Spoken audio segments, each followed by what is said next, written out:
I'm going to be showing you how I developed my final year thesis project through layered iterations of tracing paper. Drawing in Architecture Volume 1. This project is actually an adaptive reuse bathhouse. And the way I did this is I used an axonometric drawing to just build upon my ideas. I think a lot of the things that people struggle with when they're designing their concept or building upon their project is just putting that first line on a piece of paper. And it's such a scary thing because you think it has to be permanent, but it doesn't. But in this process, I'm going to try and show you that it's okay to get something wrong, as long as you're building upon that idea.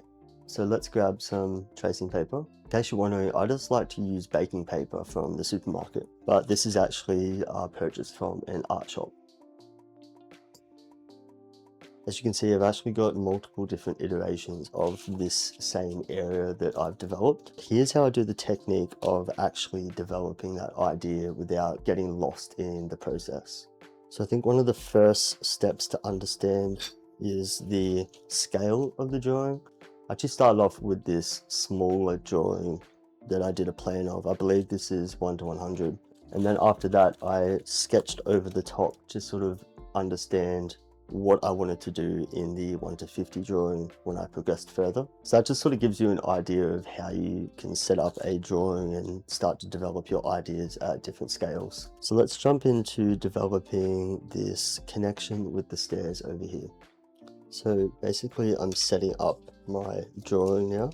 Everything important that I want to keep in the next iteration, I will draw as a baseline.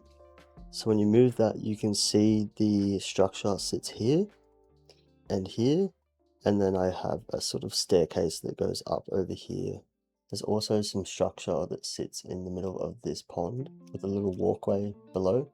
So because we're thinking three-dimensionally about how this space is operating, I'm going to use these columns as a base and iterate a canopy that sits out here in this space. So I've got my staircase lined up with my grey lead here, and my structure sits on each of these lines raising up here.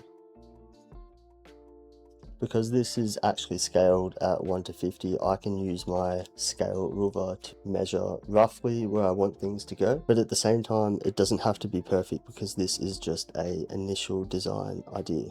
So another thing to note is each one of these grid lines is on a 45 degrees axis, right? So each point where it meets is a different level. So I'm just going to draw an imaginary dashed line because this is raised up above, that is the second level. So because the structure sits in front, I want to actually draw the structure first. So I have this sort of staircase sitting over here, but maybe instead of these gaps in between each level, I want this to be one solid glass panel. So as you can see, I'm moving from the top of the staircase all the way down to level 1. So this is 1, 2, 3, 4.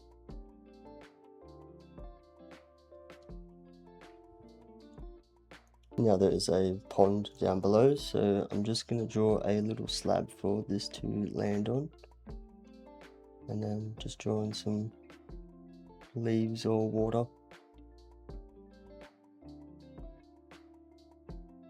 Some little planters that sit off these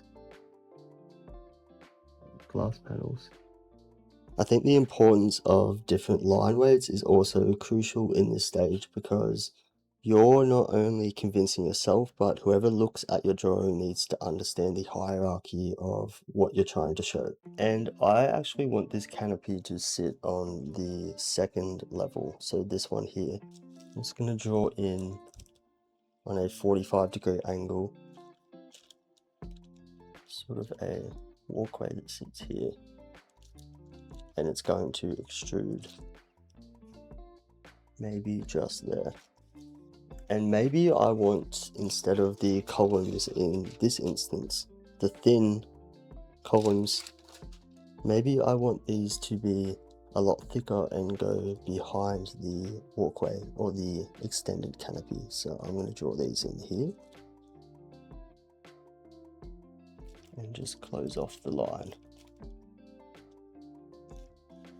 So as you can see in the previous drawing, canopy actually wraps around on an angle, but in this one I just want to square it off.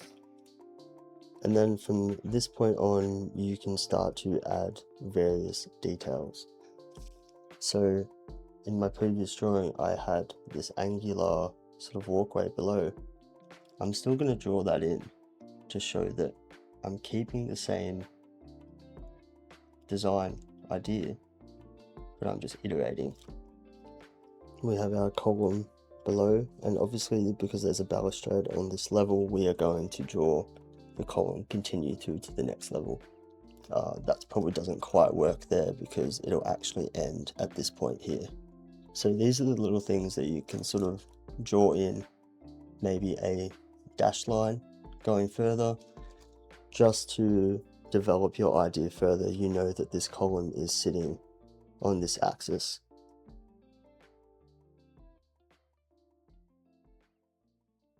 And as you sort of build on your ideas, you'll start to recognize a pattern in your design, and you'll start to become more comfortable with just layering and iterating. Maybe there's some planters that sit underneath this.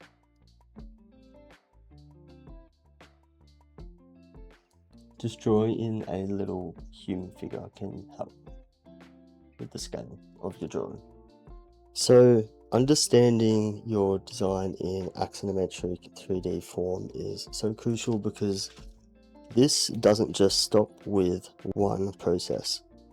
You can actually take all of your different iterations and then just start layering and layering them on top of each other. And whilst it's easy to sort of get overwhelmed with this process, it actually shows that you're thinking about your project in such a different way. And each one of these layers that you draw is a different evolution to your design thinking. So when you begin to report this in a development portfolio or show it to your tutor or whoever's looking at your project, they'll instantly sort of understand how you're thinking about the process and understand the massing and the tectonics of your design. You gotta remember that you're not only just doing all of this process for your own thinking, most of the time you're doing it to get feedback as well.